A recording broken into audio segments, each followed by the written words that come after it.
I don't miss being heavy, of course, but I miss having big boobs. Now even my little sister has bigger boobs than I. I'll say, holy cow! She's nursing, for crying out loud. Her milkshake is better than yours.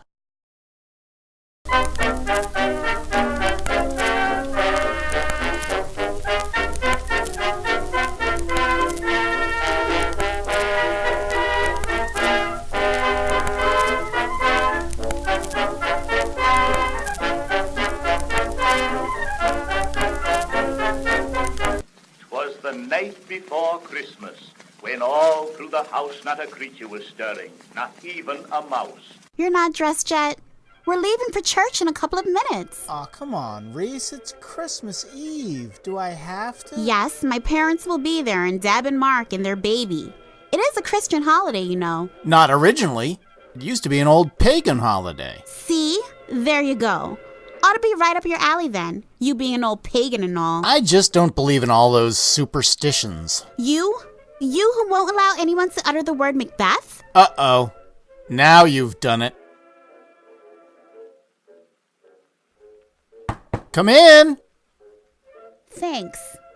Aren't you Now? forgetting something? What? You have to swear. Boobies. That's hot. Why don't you want to go? I just think church is a very unhealthy place for you to be.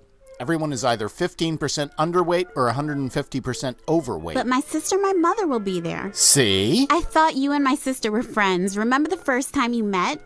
Yep. We were at a bar with her and her boyfriend, that football player. You were in the ladies' room when we were talking about O.J. Simpson. I think O.J.'s innocent. I don't think a Heisman Trophy winner could commit murder.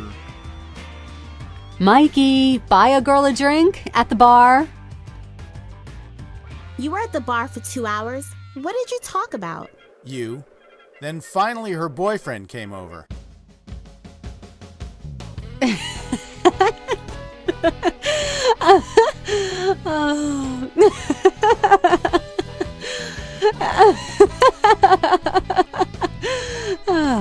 Deb, are you going to come back to the table with us? Yes, Marcus, when I'm ready. Okay.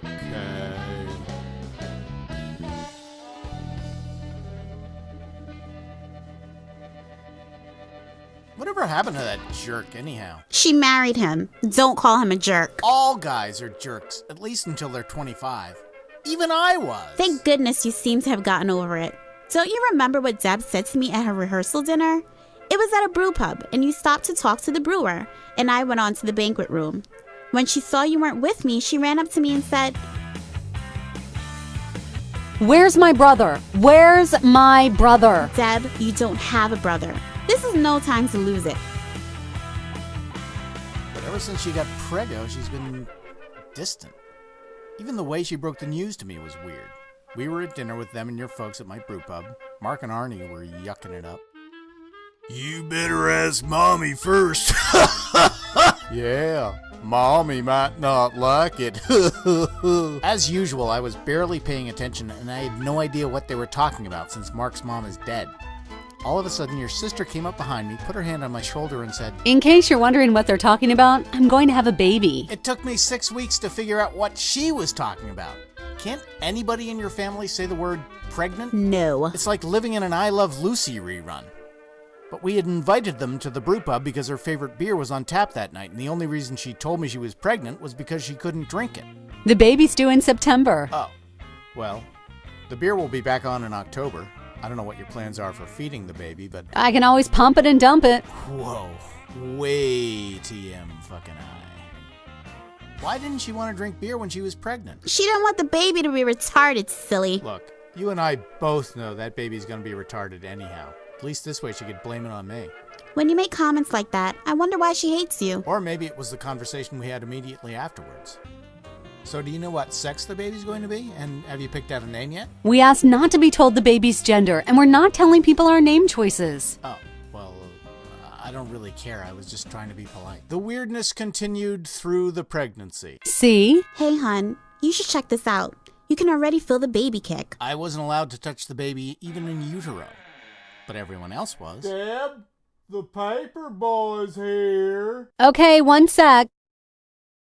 And by everybody else, I mean absolutely everyone else. Hey, Billy, check this out. The weirdness continued after the birth.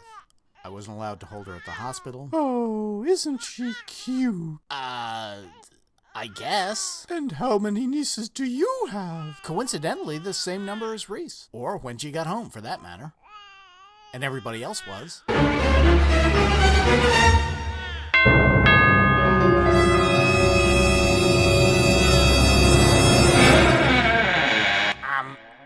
Trick or treat for, like, UNICEF or something. Oh, all right. Let me get my purse. Would you mind holding the baby?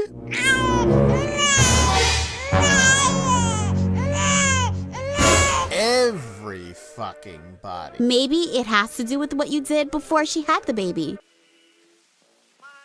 I was thinking of taking a week off and going over to help Deb after she has the baby. Isn't your mom gonna be there? And your dad? And Mark's dad? And Mark's little brother? How much help does she need? What is she having, quints? No, but the men aren't going to be of any help. Well, they should be. Your dad and Mark's dad ought to know how to change diapers. Mark and his brother ought to learn. Plus, they can do dishes, clean the house, run errands, and so forth. You're not going. The dog and cat and I need you here. That's it. Make me the bad guy if you want. If you went there, you'd just end up waiting on the four guys while they sat in their fat asses and watched Sports Center.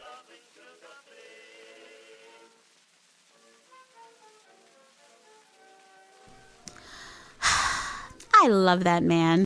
Don't you remember how jealous she was when we got engaged before she did? Yes, since she and Mark had been going out for much longer than we had, she thought even though she was younger, she would be the first one to get engaged. Or the only one. She got over it. Yeah, because she thought it wouldn't take. Well, neither did I. Then she got married after us. And I was the matron of honor at her wedding. Would you rather have been the maid of honor at your younger sister's wedding? Good point. They moved to Mark's place in South Carolina.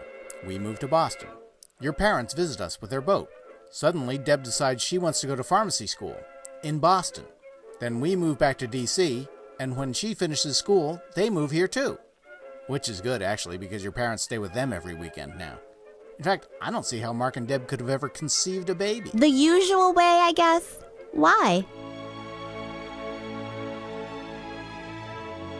Oh, Deb. Ooh, Mark. Oh, Deb. Ooh, Mark. Oh, Deb. Ooh, Mark. Oh, Deb, do you have any more Cheese Whiz? Your whole lives, your parents played the two of you against each other like Stradivari. Deb, why can't you be smart like Reese?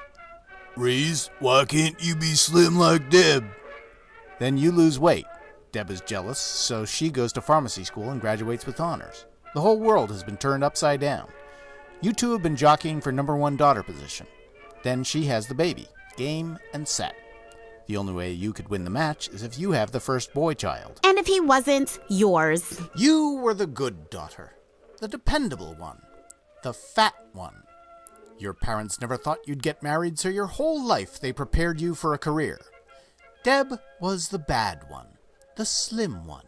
The pretty one. The only reason they sent her to college was to get her MRS degree. You were supposed to be the fat maiden aunt who swoops in every month or so and takes the kid out to the theater and for Chinese food, like Auntie Mame.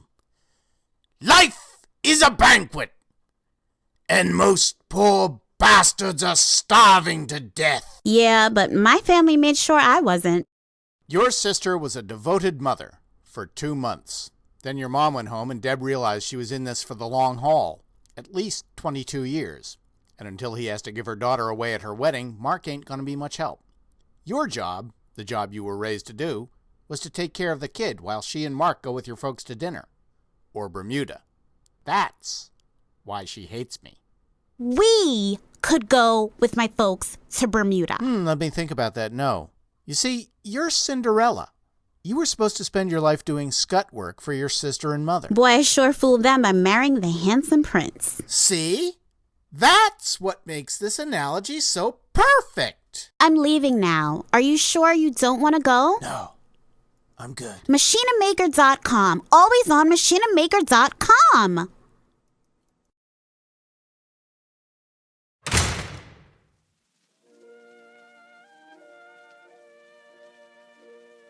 It's cheaper than couples therapy. I heard that!